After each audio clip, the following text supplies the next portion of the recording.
Okay guys, kaya mag-gumalaw-galaw. Okay, itong next song namin para sa mga gusto ko ay pagbalikan sa ex nila. Kasabahan, huwag nyo nang babalikan yun. Mas masaya siya sa piling ng iba guys, huwag nyo nang bulitin.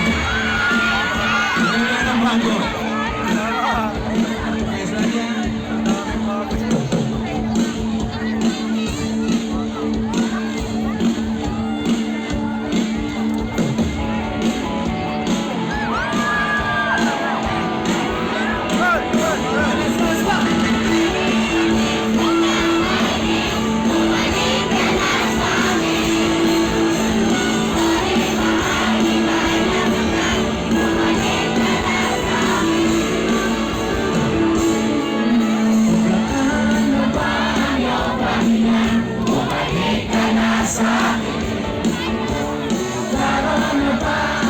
Isip ka, bumalik ka na sa akin.